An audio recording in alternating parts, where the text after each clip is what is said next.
아직 1월이잖아요. 네. 올 한 해 재무 설계 어떻게 세우면 좋을지 꿀팁을 좀 알려주시죠. 올해 하고 싶은 것들 먼저 정리해 보시는 게 좋겠어요. 최근에 제가 모 그룹사에 신입사원 연수가 있어서 갔었는데요. 가장 먼저 화두로 던진 게 재무 목표를 좀 설정했으면 좋겠다 이런 말씀을 드렸는데 올해 1년 계획에 1년 농사입니다. 그렇기 때문에 내가 언제 씨 뿌리고 언제 거둘지에 대한 농사의 계획이 있듯이 재무 설계도 내가 올해 한 해의 계획에 맞춰서 하나하나 목표를 세우고 진행하면 좋겠다 이런 말씀을 드리고 싶습니다. 이렇게 생각하시면 어때요?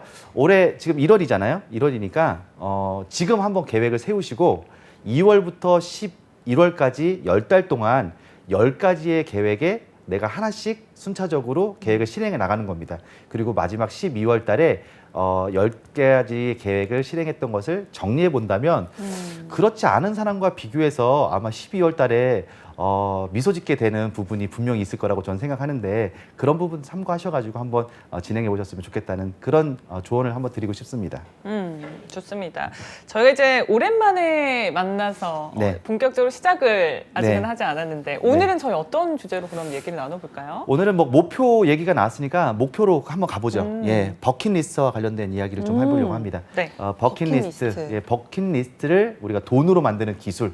뭐 이렇게 오늘 타이틀 한번 잡아봤는데 오늘 한번 잘 바라보시고 올해 1년도 중요하지만 인생의 농사도 한번 잘 지어보시는 버킷리스트를 통해서 한번 만들어보시는 그런 시간 가지셨으면 좋겠습니다. 네. 언제부턴가 이 버킷리스트란 말을 참 많이 쓰게 되는 것 같은데요. 네. 이 버킷리스트 하면 사실 영화를 먼저 떠올리는 분들도 많으시더라고요. 네. 버킷리스트, 버킷이 한국말로는 양동이고요. 일본말 써도 되나요? 일본말로 바켓스라고 하는데 예, 리스트는 목록입니다. 그래서 양동이 목록 이렇게 보시면 되는데 양동이 목록이 죽기 전에 꼭 하고 싶은 위시리스트, 내가 꼭 이루고 싶은 이런 꿈, 이런 것의 어원을 찾아보니까 약간 섬뜩해요. 왜냐하면 중세 때 사람을 교수형 개차할 때 사람을 양동이 위에 올려놓고요. 네. 목에다 밧줄을 감은 다음에 양동이를 걷어차면서 사람을 교수형에 처했다고 합니다. 그래서 양동이를 걷어차는 행위가 죽음을 의미하게 되었고 킥 더 버킷 이 자체가 죽음을 의미하게 되었다고 합니다. 그래서 죽기 전에 하고 싶은 리스트, 그래서 유서 같은 유언 같은 이야기가 시작된 게 이제 버킷리스트라서 잘 쓰지 않았던 단어였어요. 우리나라도 쓰지 않는 단어 중에 죽음과 관련된 단어는 좀 깨름칙해서 안 쓰는 거 있습니다.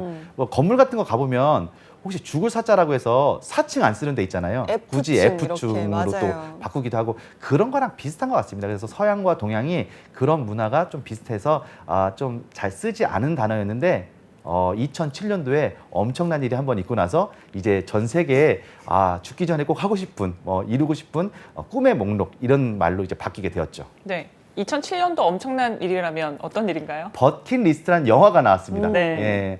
예, 멋진 영화였는데 저는 이 영화를 좀 많이 봅니다. 왜냐하면 인생의 목표를 설정하기에 참 좋은 영화라고 생각을 해서 많이 봅니다. 잭 니콜슨과 모건 프리먼이 나오는 영화인데 은퇴 설계를 하시거나 재무 설계, 인생 설계 하시는 분들에게 한 번쯤 보시면 좋은 영화다 이렇게 권해드리고 싶습니다. 제가 혹시 두 분 보셨나요?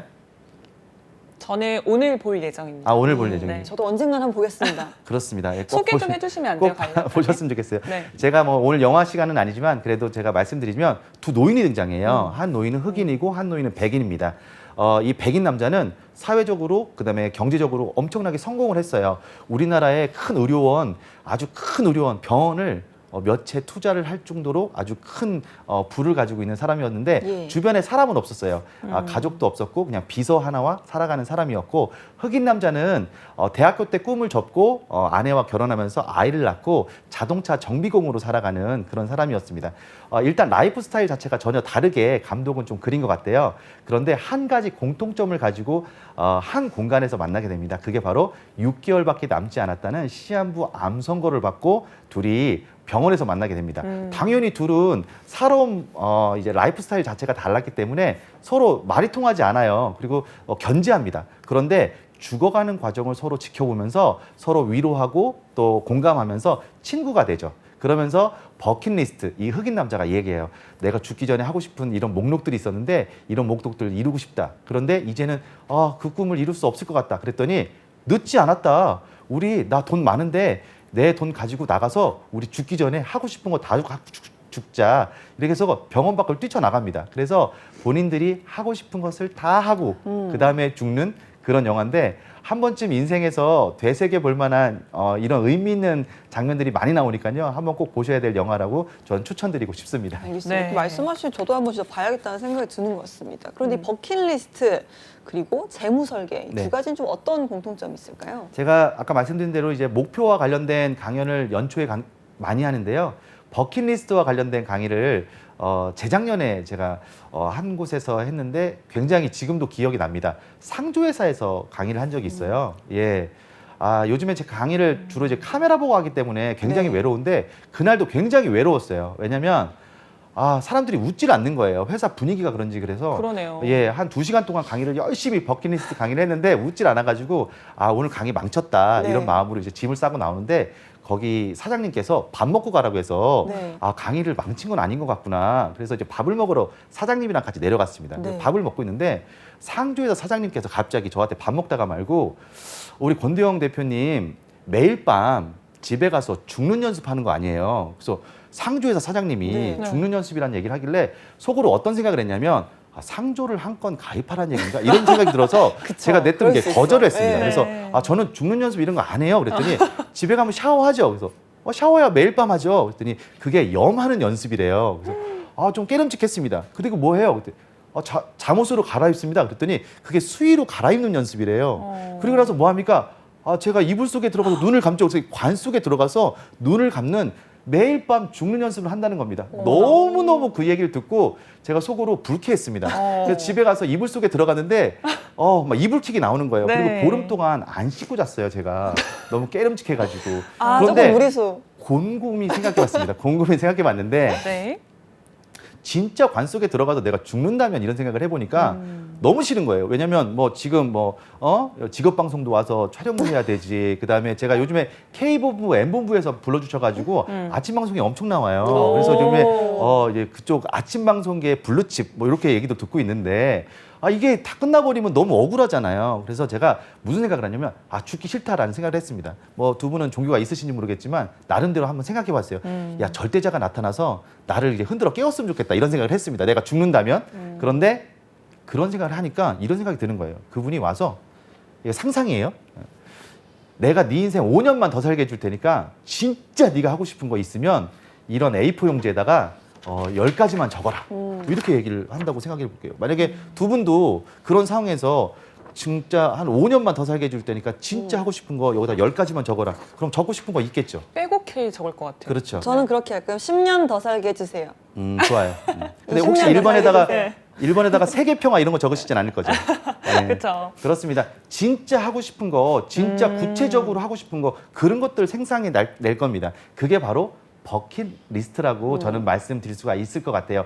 그런 버킷리스트가 있으면 인생도 풍요로워지고요. 1년 계획 속에 내가 막연히 부자 되기, 돈 모으기 이런 게 아니라 얼마를 모으고 어떤 수익률을 내고 얼마의 지출을 감소할 것인가 아주 구체적으로 실질적으로 적어놓는다면 그 버킷리스트 분명히 이룰 수 있을 거라고 생각을 합니다. 그래서 우리 재무 계획도 버킷리스트에 맞춰서 한번 해보면 어떨까 이런 제안을 드리고 싶습니다. 네. 누구나 죽는다는 건 아는데 사실 죽음을 진지하게 생각하기 쉽지가 않은 것 같아요. 네. 그러면 이런 버킷리스트를 적으라고 하셨는데 얼마나 네. 구체적으로 작성을 해야 되는 건가요? 우리가 이제 적자 생존이라는 말이 있지 않습니까? 적는 자만이 살아날 수 있다. 여기서 웃어야 되는데 여기서 진지하게 받아들이시면 굉장히 어쨌든 중요한 건 오늘 무리수를 많이 드네요. 어쨌든 중요한 건 딜버트라는 만화 혹시 아실지 모르겠는데 그거 그린 사람이 시사 만화가 스콧 애덤스입니다. 이 만화가는 가난한 공장의 직공이었는데 그 사람은 매일매일 15번 자기의 노트에다가 나는 유명한 시사 만화가가 될 거야 라고 적었다고 합니다. 끝내는 그 꿈을 이루게 된 거죠. 존 고다드라는 인물도 있는데 그 사람은 자신의 꿈을 한 127가지, 아까 빼곡하게 적을 수 있다고 하는데 127가지를 쓰면서 내가 꼭 이룰 거야 라는 버킷리스트를 적어놓고 생활을 했는데 그중에 103개를 이뤘다고 합니다. 이런 버킷리스트를 이룬 사례들은 주변에 너무너무 많이 있죠. 막연한 꿈보다는 그리고 막연한 목표보다는 이렇게 구체적이고 실질적인 목표를 적어놓고 내가 하루하루 실행해 나가는 것 이거 아주 의미 있는 일이라고 생각을 합니다. 알겠습니다. 자, 그러면 이제 권 대표님은 이제 재테크 전문가잖아요. 권 대표님의 이 재무 설계 버킷리스트는 어떤 내용인지 궁금하네요. 뭐 재무 설계 버킷리스트는 너무너무 많은데요. 네. 그중에 제가 정말 하고 싶은 거는 뭐냐면 일단은 저는 그 혹시 고속도로 다니다 보면 네. 선거 때도 가끔 등장을 하는데 이제 적재함이 양쪽으로 열리는 큰 윙트럭이라고 있어요. 알죠, 알죠. 알아요? 네. 예. 정말 큰 트럭인데 그 트럭에다가 제 얼굴을 이렇게 새겨 가지고요. 오. 어디든 갈 수 있는 강연장을 만드는 게 꿈이에요. 그래서 이렇게 사람들이 해운대에 만약에 바닷가에 놀고 있다. 푸드트럭처럼. 그러면 푸드트럭은 좀 작죠, 규모가. 근데 저는 이제 아주 큰 트럭을 해가지고 쫙 열리면 거기 이제 강연단이 있는 겁니다. 연단이. 그래서 거기서 사람들을 평생 만나고 평생 다니는 게 제 꿈인데 이 꿈을 얘기했더니 저희 김신혜 부사장이 트럭 값부터 먼저 모아라. 그래가지고 이게 재무 계획이 먼저 실행돼야 되는구나 라는 생각을 했습니다. 두 번째는 또 필요한 게 뭐가 있을까 했더니 기사는 네가 할 거 아니면은 운전 면허증도 따야 된다. 그래서 네네. 대형 면허증도 또 따야 된다는 그런 사실을 알게 되었죠. 그래서 단순한 꿈이 아니라 거기에 관련된 이제 실질적인 일들을 지금 하나하나 지금 트럭 값을 모으는 일들을 저는 지금 하고 있습니다. 와. 아니 그럼 뭐 해외 강의도 가능한가요? 해외는 배를 아마 타면 이제 렌트를 해서 제가 네. 이렇게 해야 될 것 같은데 네. 두 분은 뭐 버킷리스트 있으세요? 뭐 생각하는 거 있으세요? 버킷리스트요? 저는 글쎄요, 뭔가 거창한 것보다는 매해 이제 수입을 150% 늘리는? 늘리는. 수입을 와. 늘린다. 네. 예. 150% 이제 뭐 재테크를 통해서든 자산을 150% 자산을 자산을 150%를 늘린다, 예, 그죠. 늘린다라는 게 저의 좀 자그마한 자그마한. 작고 소중한 작고 소중한 계획입니다. 류미정 아나운서는요? 저는 그냥 옛날부터 책을 좀 써보고 싶다. 네. 네, 요게 저의 목표였어요. 분야는 어떤 분야로? 분야는 아직 정하지 못했습니다. 그래요? 네, 그냥 뭐 재무설계라고 저의 전문성을 좀 재무설계라고 찾아서 좋아요. 인쇄를 하고 싶다. 말씀하신 건가요? 그러면? 그리고 그걸 통해서 이제 이렇게 머니를 네, 네, 또 파이프라인을. 시드머니를 잘 오. 벌면 좋겠다. 저희 이런 회사에 거죠. 출판사가 있는 건 아시죠? 아 정말요? 예, 예, 예. 네, 또 깨알 언제 홍보를 한번 해주시나요? 알겠습니다. 이야기 나눠보도록 하겠습니다. 어쨌든 중요한 거는 버킷리스트 이렇게 한번 잘 정리해 보셨으면 좋겠고 오늘 또 돈을 잡아라 시간이니까 요걸 가지고 재무 설계와 관련돼서 제가 몇 가지로 한번 좋은 팁들을 드릴 테니까 올해 한 10가지 정도 계획 잡아보시고 그 계획을 버킷리스트로 한번 이뤄보시는 그런 날 되었으면 좋겠습니다. 저 궁금한 게 있는데요. 근데 이렇게 긴 인생 설계와 함께 얘기를 해주셨는데 네. 이게 그러니까 매해 이렇게 짧게 단기 목표를 버킷리스트로 해도 되나요? 버킷리스트는 오늘 이뤄야 될 버킷리스트도 있고요. 네. 일주일 이내에 하고 싶은 버킷리스트도 있고 내가 일주일 이내에 잘못된다면이라는 생각을 하고 내가 담배를 끊겠다 이렇게 할 수도 있는 거고요. 커피를 끊겠다 할 수도 있는 거고 한 달치, 1년치가 있기 때문에 꼭 그 롱텀, 긴 인생에 있어서의 버킷리스트 말고도 1년치 버킷리스트 같은 거 세우는 것도 의미가 있으니까 한번 꼭 해보셨으면 좋겠습니다. 네. 알겠습니다. 그런데 이제 사실 직장인들의 입장에서는 네. 정말 매달 월급이 거의 비슷비슷하게 내 월급만 안 오른다라고 맞아요. 하잖아요. 똑같은 수입이 있는 상황에서 뭔가 이렇게 재무 설계를 한다는 게 한계는 있을 것 같아요. 그만큼 또 나가는 돈도 있잖아요. 그렇습니다. 그래서 오늘 제가 준비한 게 재무 설계를 이제 버킷리스트와 연관해가지고 한 10가지로 2월 달부터 한 12월 달까지 해볼 수 네. 있는 10가지 팁을 한번 드려볼 테니까 오늘 이 팁 가지고 한번 올해 한번 재무 설계 성공하셨으면 좋겠다는 바람입니다.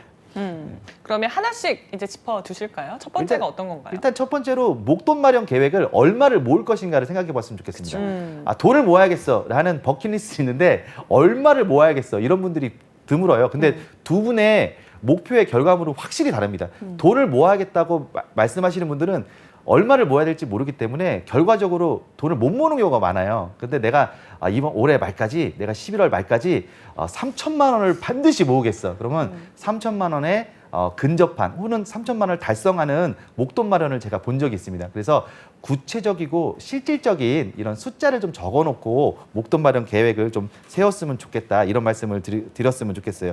그리고 이 목돈이 있어야 됩니다. 왜냐하면 아까도 우리 삼성전자 주식 언제 사면 좋아요?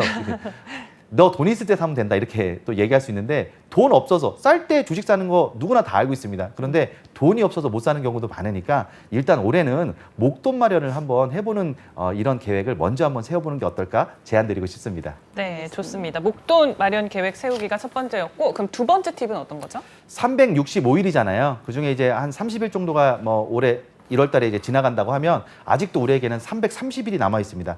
330일 중에서 딱 100일만 떼어가지고요. 100일 동안 100잔, 짠테크 100까지 한번 해봤으면 좋겠다는 생각입니다. 그래서 짠테크의 기술을 한 100일 동안 했으면 좋겠고 조금 이게 습관화되면 100잔씩 3번을 하게 되면 300잔이거든요.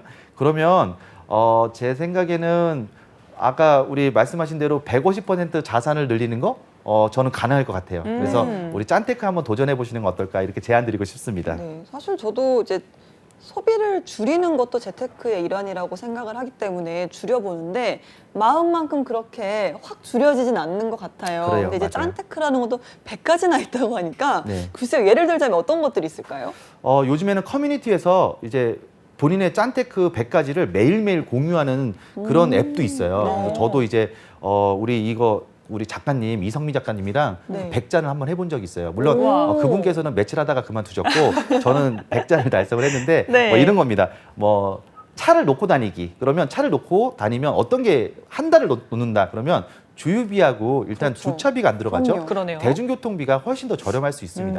뭐 이런 거 아주 실생활에 밀접한 짠테크를 하는 거죠. 그걸 통해서 좀 우아하고 좀 품위 있게 짠테크를 했으면 좋겠어요. 무조건 가서 빌 붙어서 얻어먹기 뭐 이런 게 짠테크가 아니라 조금 내 생활을 좀 이렇게 더 윤택하게 만들면서 건강하게 만들면서 할 수 있는 짠테크들이 많으니까 이런 부분들 참고하셨으면 좋겠습니다. 네. 뭐 차 놓고 다니기 이렇게 생각하면 좀 쉽게 느껴지긴 하는데 네. 이게 또 마냥 극단적으로 소비를 줄이는 것만이 능사는 아닌 것 같아서 네. 이렇게 체계적인 계획이 필요할 것 같아요. 그러면 이제 늘 우리 권도영의 돈을 잡으라 해서 얘기하는 잔잔바리 지출을 잡는 네. 1년치 계획을 한번 세우셨으면 좋겠어요. 네. 그래서 지금 대비해서 올해 연말에 내 지출이 몇 %가 하락하는지 얼마를 줄일 수 있는지에 대한 부분을 한번 생각해 보셨으면 좋겠어요. 그래서 지금 현재의 모든 지출 목록을 100으로 놓는다면 내가 11월 말 아니면 12월 달 정도 돼서 내 지출은 얼만큼 줄었는지에 대한 퍼센트를 먼저 한번 생각해 보고 그 퍼센트를 줄이기 위해서 고정 지출, 변동 지출, 또 잡지출을 잡아놓고 한번 지출 관리를 이렇게 해보는 게 좋겠다 이렇게 말씀을 드리고 싶습니다. 알겠습니다. 자, 이제 재테크라는 것도 사실 아는 만큼 보이는 거잖아요. 네. 정보가 부족하면 그만큼 또 돈이 새어나갈 수밖에 없는 건데 이런 정보 같은 건 어떻게 할 수 있을까요? 재테크랑 저는 다이어트랑 똑같다고 생각해요. 덜 먹고 운동하면 되거든요. 근데 이제 요즘에는 과학적이지 않습니까? 그래서 이제 그 과학적인 걸 뭘로 하냐? 재테크도 마찬가지로 이제 책을 좀 읽어야 됩니다. 네. 그래서 올해 1년이니까 또 2월부터 우리 11월까지 10달 아닙니까? 한 달에 한 권씩 읽으면 10권입니다. 본인이 관심 있는 분야의 책을 한 10권 정도 읽으셨으면 좋겠어요. 이게 무턱대고 뭐 부동산 전망만 읽을 게 아니라 기본적으로 부동산의 메커니즘을 읽을 수 있는 아니면 뭐 등기부등본을 확실히 내가 꿰일 수 있는 부동산과 관련된 책을 읽는다든가 아니면 주식과 관련된 걸 읽는다면 뭐 기술적 분석과 이런 기초적인 분석을 어떻게 하는 거에 대한 부분을 읽는다든가 이렇게 해서 전망 말고도 읽을 수 있는 것들이 많이 있습니다. 또 환율과 관련된 책들도 있고요. 그리고 해외 주식과 관련된 책들도 있으니까 이런 책들을 좀 본인이 입맛에 맞는 분야별로 한 10권을 선정하셔서 2월부터 11월까지 10권을 읽으신다면 또 12월 달에 또 다른 정보를 가지고 있는 그런 사람이 되어 있지 않을까 생각을 한번 해봅니다. 네, 한 달에 한 권 경제 서적 읽기 제 버킷리스트에 한번 넣어보도록 좋습니다. 하겠습니다. 네. 자, 다음 팁도 알려주시면요. 네, 2022년 1월은 또 옵니다. 그때 또 연말정산 하거든요. 그때 2021년도에 세액공제와 소득공제에 조금 더 잘할 걸 이런 후회를 할 수 있습니다. 그렇기 때문에 지금부터 2021년도에 올해 소비를 소득공제와 세액공제에 맞춰서 잘 아주 슬기롭게 해가지고요. 2022년에 우리 1월 달에 연말정산할 때는 환급 금액을 많이 늘리는 걸로 한번 버킷리스트를 잡아보시면 어떨까? 이것도 제안 드리고 싶습니다. 알겠습니다. 요즘은 이제 글쎄요. 좀 빚도 자산이라는 말도 있잖아요. 네. 이런 부분도 그러면 대출 같은 부분도 재무 설계에 포함을 좀 시켜서 계획을 해나가는 거죠. 그럼요. 내 전체 부채 규모를 좀 전체적으로 파악해 놓으시고 전체 부채 가운데에서 내가 몇 %를 어떻게 줄일 것인가에 대한 계획을 미리 세우시고 그것도 숫자로 내가 반드시 20% 이상은 줄이겠어라는 마음으로 줄였으면 좋겠고 그리고 대출 이자율도 내가 낮출 수 있는 곳이 있다면 충분히 정보를 검색해서 찾아보시고 대출 이자율을 잡아보시는 것도 버킷리스트 중에 하나였으면 좋겠습니다. 네. 그 앞서서 이제 뭐 애플리케이션도 소개를 해주셨는데 네. 이렇게 다 같이 모여서 뭐 네. 모임을 통해서라도 네. 재테크를 연구하고 같이 공부하는 이런 것도 좀 도움이 될까요? 제가 다이어트 얘기 한 번 더 드리면 혼자 하는 다이어트보다 또 여러 명이서 커뮤니티를 만들어가지고 함께하면 또 도움이 된다고 해요. 재테크도 마찬가지입니다. 짠테크도 마찬가지고 재테크도 마찬가지고 모든 것은 다 이제 좀 모여서 했으면 좋겠어요. 요즘은 모이기 힘든 시대이긴 합니다만 랜선 모임 정말 많이 하고 있거든요. 저희도 지금 랜선 모임 하고 있어요. 그래서 랜선 모임을 굳이 어디에 소속되려고 하지 마시고 본인 스스로 만드시는 것도 좋을 것 같아요. 그래서 이렇게 해서 랜선 모임 같은 걸 통해서 내가 재테크나 이런 짠테크 같은 이제 정보도 교류하시고 이런 공유 커뮤니티도 만드셔 보셨으면 좋겠습니다. 알겠습니다. 오늘 저희가 이렇게 좀 재무설계 버킷리스트 이야기를 좀 해봤습니다. 자, 이제 좀 버킷리스트 작성을 하면 실천을 하는 부분도 중요할 것 같은데 네. 어떻게 또 실천하면 좋을지 마지막으로 시청자 여러분들께 조언 한 말씀 해주시죠. 일단 본인이 원하는 1년치 재무 설계와 관련된 버킷리스트를 쭉 써놓으시고요. 달성하게 되면 이렇게 한 줄을 쭉 그으세요. 벅벅벅벅 지워가지고 그게 목표가 뭔지도 모를 정도로 마진 지우지 마시고 한 줄 딱 지우시고 지우고 난 다음에는 또 본인을 위로하시고 칭찬도 해주셨으면 좋겠어요. 그리고 많은 사람들과 버킷리스트를 공유하면 그 공유한 만큼 또 버킷리스트 잘 이루어집니다. 그래서 관련돼서 우리 많은 사람들과 공유했으면 좋겠고 공유해서 또 모임도 하시고 그와 관련된 또 이야기도 많이 나누셨으면 좋겠다는 그런 바람을 드리고 싶습니다.